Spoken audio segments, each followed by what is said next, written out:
আউযুবিল্লাহি মিনাশ শাইতানির রাজিম। বিসমিল্লাহির রাহমানির রাহিম। গণনাটক হিসেবে নীলদর্পণ নাটকের সার্থকতা আলোচনা করো।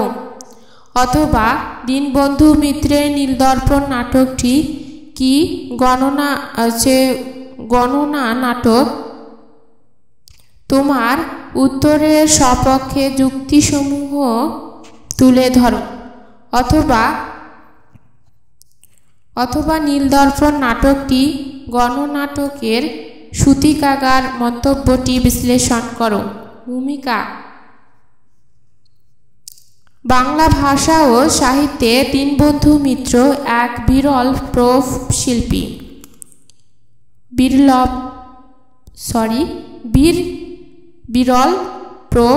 শিল্পী। পাশ্চাত্য আদর্শে অনুপ্রাণিত হয়ে তিনি বাংলা সাহিত্যকে নানা দিক দিয়ে সমৃদ্ধ করেছেন। নাট্যকার হিসেবে তিনি অধিক খ্যাতি পেলেও মূলত তিনি কাব্য রচনার দ্বারাই সাহিত্যিক জীবনের সূত্রপাত করেছিলেন। কিন্তু তার কবি দৃষ্টির মধ্যে যে একটি বিশ্লেষণধর্মী বস্তু সচেতন মন সক্রিয় ছিল, তা থেকেই তিনি নাটক রচনায় মনোনিবেশ করে সফলতা লাভ করেন।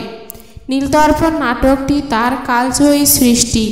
তৎকালীন বাংলা ও বাঙালি জাতির সামাজিক, অর্থনৈতিক, সাংস্কৃতিক ও রাজনৈতিক ইতিহাসের নিরিখে নীলদর্পণ নাটকটি এক নবযুগের সূচনা করে। এ নাটকে ঔপনিবেশিক শাসনামলে এদেশের সাধারণ মানুষের উপর নীলকরদের অত্যাচার, শোষণ ও নিপীড়নের বাস্তব চিত্র তুলে ধরা হয়েছে। নাটকটি দীনবন্ধু মিত্রের বাস্তব অভিজ্ঞতার শিল্পস্বরূপ। গণনাটকের সংজ্ঞা। জনের নাটক বা গণের নাটক কিংবা জনগণের নাটককে গণনাট্য বা গণনাটক বলা হয়। বিস্তারিতভাবে বলা যায়, সামাজিক ও রাজনৈতিক পরিবর্তনের লক্ষ্যে গণসচেতনতার জন্য যে নাটক উপস্থাপিত হয় কিংবা ব্যবহারিক হয় তাকে গণনাটক বলে। 19 শতকের সূচনা থেকে গণনাট্য বিষয়টি অধিক আলোচিত হয়ে আসছে। দেশ ও সমাজের নানা সংকটময় দিক বা ঘটনা এতে তুলে ধরা হয়। দরিদ্র, শোষণ, কালোবাজারি, জোতদার, কৃষক, শ্রমিক ইত্যাদি বিষয় ও চরিত্র নিয়ে সাধারণ মানুষের কঠোর বাস্তবতাপূর্ণ জীবন সংগ্রামকে তুলে ধরতে প্রয়াসী হয়েছিল গণনাট্য। নীলদর্পণ গণনাটক কিনা? দীনবন্ধু মিত্র তার নীলদর্পণ নাটকে নীলকরদের অত্যাচার ও নির্যাতনে বিপর্যস্ত এদেশের সাধারণ মানুষ তথা দরিদ্র মানুষের জীবনচিত্র বা জীবন সংগ্রাম উপস্থাপন করেছেন।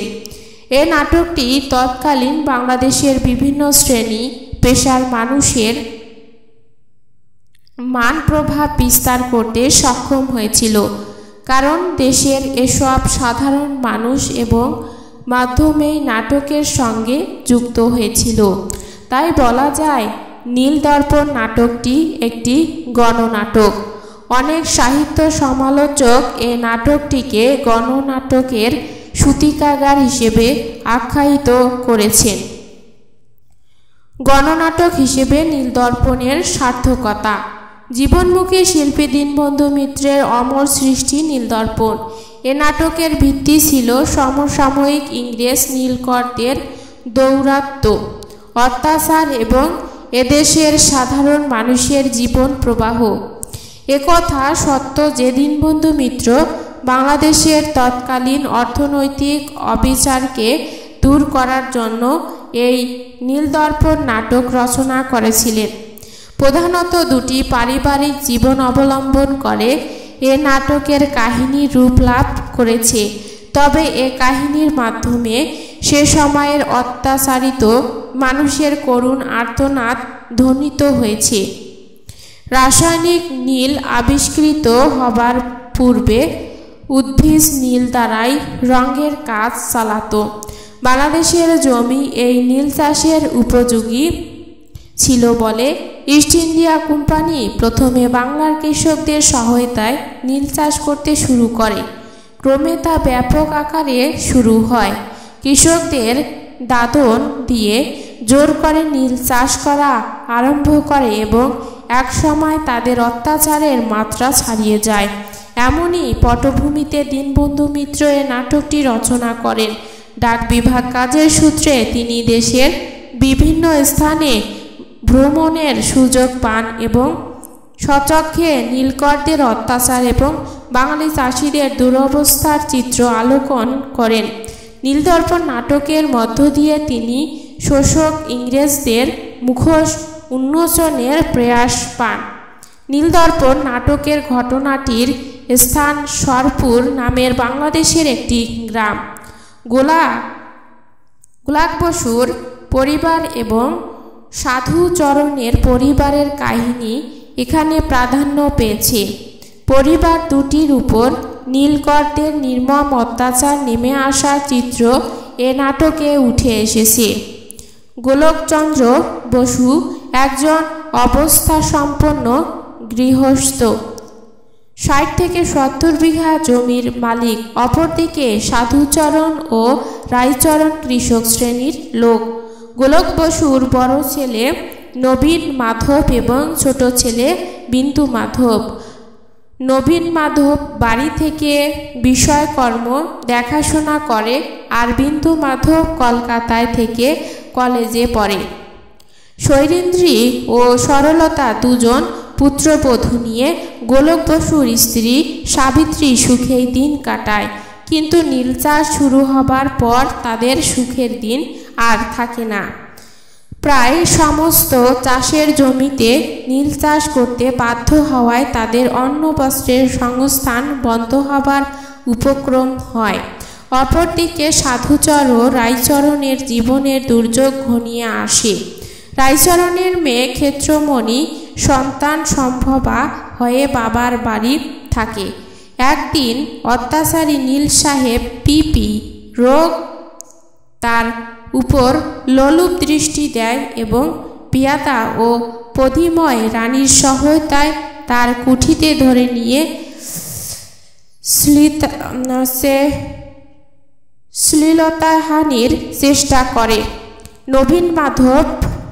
নবীন মাধব তোরাপকে নিয়ে অর্ধমৃত ক্ষেত্রমণিকে রোগ সাহেবের হাত থেকে উদ্ধার করে। এর ফলে নবীন মাধবের পিতা গোলক বসুকে মিথ্যা ফৌজদারির মামলায় জড়িয়ে কারাগারে পাঠায়। সেখানে ক্ষোভে অপমানে তিনি আত্মহত্যা করেন। এদিকে ক্ষেত্রমণিও কদিন পরে মৃত্যুবরণ করে। পিতার মৃত্যুতে নবীন মাধব নীলকরদের সাথে বাক্যযুদ্ধ জড়িয়ে পড়ে এবং একসময় পেয়াদার লাঠির আঘাতে 2 দিন যন্ত্রণা সহ্য করে মারা যায়। স্বামী এবং পুত্র শোকে উন্নদিনী সরলা দেবী ছোট ছেলের বউ সরলতাকে গলায় পাড়া দিয়ে হত্যা করে এবং মানসিক বিকার সেরে গেলে শোকে অনুশোচনায় তিনিও আত্মহত্যা করেন। সরপুর গ্রামের বসু পরিবার নীলকরদের অত্যাচারে একেবারে ধ্বংস হয়ে যায়। দীনবন্ধু মিত্র সরপুর গ্রাম এবং বসু পরিবারের প্রতীকে সমস্ত বাংলাদেশের দুর্দশার ছবি নীলদর্পণ নাটকে তুলে ধরতে সক্ষম হয়েছে।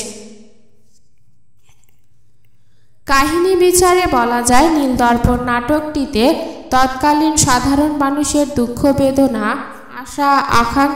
আশা আকাঙ্ক্ষাকে রূপদান করা হয়েছে বা গণনাটকের পূর্বশর্ত। নিপীড়িত মানুষের সম্পৃক্ততা এবং অত্যাচারিত জনগণের প্রতিবাদী ও মুক্তির আকাঙ্ক্ষার রূপটি নাট্যকার ও নাটকে সার্থকভাবে উপস্থাপন করেছেন। যেমন গোলক 60 বিঘা নীল করতে হলে অন্য ফসলে হাত দিতে হবে না, অন্য বিনাই মারা যেতে হলো। নবীন: আমি বললাম সাহেব আমার দিকের লোকজন লাঙ্গল গরু সকলই আপনি নীলের জমিতে রাখুন, কেবল আমার দিকের সম্বৎসরের আহারে দিবেন। আমরা বেতন প্রার্থনা করি না। তাহাতে উপহাস করিয়া বলিলেন, তোমরা তো মরণের খাত খাও না। সাধু যারা পেট ভাতায় চাকরি করে তারাও আমাদিগের অপেক্ষা সুখী। গোলক, লাঙ্গল প্রায় ছেড়ে দিয়েছি, তবু নীল করা ঘোরে না। নাছর হইলে হাত কি। নীলদর্পণ নাটকে এভাবেই ইংরেজদের অত্যাচারে পীড়িত, অসহায় ও প্রতিকারে অসমর্থ মানুষের মর্মন্তুদ কাহিনী অঙ্কিত হয়েছে। সুতরাং বলা যায় এই নাটকের সফলতার পেছনে রয়েছে এর গণসম্পৃক্ততা। সুতরাং এটি একটি সার্থক গণনাটক। উপসংহার: পরিশেষে বলা যায় যে দীনবন্ধু মিত্রের নীলদর্পণ নাটকের কাহিনী, পটভূমি রচনার উদ্দেশ্য, শিল্পী মানস, ভাষা শৈলী, চরিত্র চিত্রণ সব কিছুই গণমানুষের জীবন ও জীবিকার সাথে সম্পর্কিত। তাই নীলদর্পণ নাটককে সার্থক গণনাটক বলা যায়।